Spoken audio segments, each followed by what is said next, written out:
नमस्कार, cook with TDS मध्ये स्वागत आहे। आज आपण बघणार आहोत की फुलगोबीचे जे पूर्णपणे व्हेज असे 65 जे खाण्यासही कुरकुरीत आहेत। त्यासाठी मी ते फ्लावर घेतलेला आहे, स्वच्छ धुवून त्याला असं बारीक कट करून घेतलेला आहे।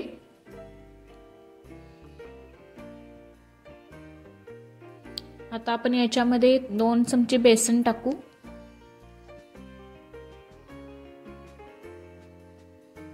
बेसनामुळे याला चव येते।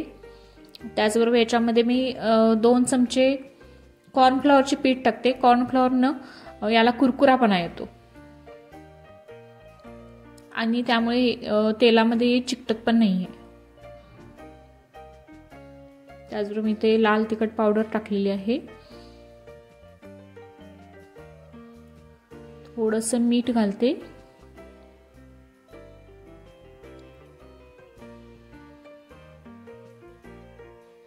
तुम्ही हवे तसे तुम्ही तिखट जास्त प्रमाणात करू शकता किंवा कमी प्रमाणात करू शकता।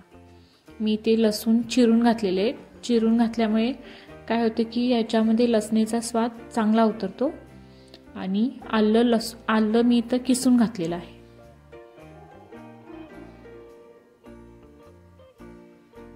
मी इथे थोडासा इथं लिंबू पिळून घेते।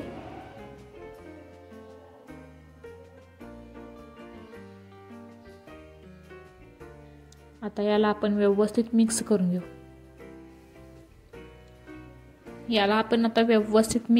घेऊ।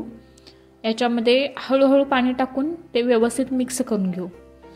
जास्त जर पाणी झालं तर ते पूर्णपणे पातळ होईल आणि फ्राय करण्यासही मदत होणार नाही। आपण थोडं थोडंच पाणी घालूया याच्यामध्ये।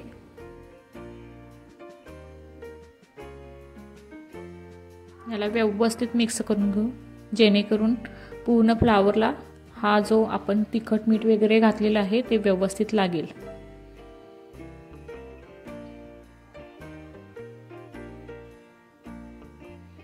हे बघा, हे आपलं झालेलं आहे। ह्याला आता आपण 5 मिनिटासाठी ठेवू। हे बघा, 5 मिनिटानंतर याला व्यवस्थित लागलेलं आहे।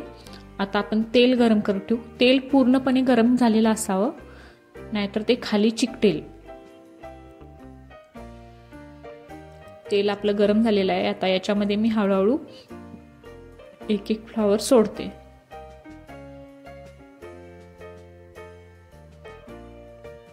हे फ्लावरचे 65 सेम चिकन 65 सारखे लागते। व्हेज लोकांच्यासाठी खूप छान आहे।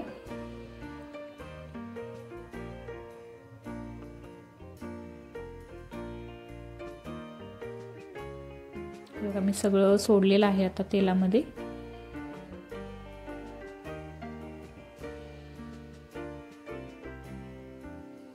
याला व्यवस्थित फ्राय करू द्यायचं। 1-2 मिनिटं तेलामध्ये ठेवायचं आणि पहिल्यांदा चमच्याने त्याला व्यवस्थित परतून घ्यायचं। हे बघा, खाली अजिबात चिकटलेलं नाहीये, व्यवस्थित झालेलं आहे। जास्त गरम तेलातच हे सोडायचं आहे पकोडे,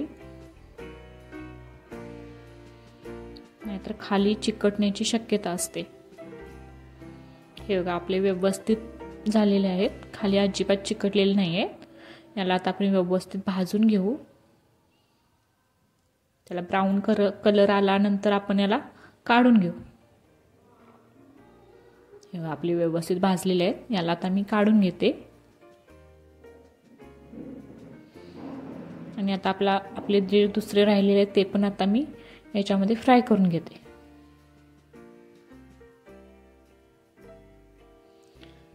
हे फ्लावरचे 65 खूप छान लागतात, याची चवही खूप छान लागते।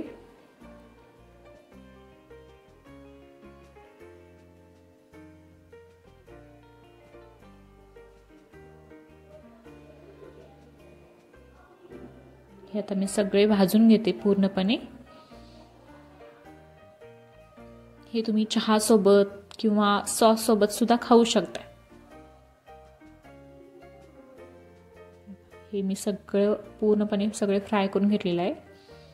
हे बघा, व्यवस्थित फ्राय झालेले आहेत, कुरकुरीत झालेले आहेत। हे बघा, याचा कलर पण बघा जास्त करपलेले पण नाही आहेत आणि व्यवस्थित झालेले आहे. हे बघा व्यवस्थित तुटत आहे, आतमध्ये शिजलेलं पण आहे व्यवस्थित.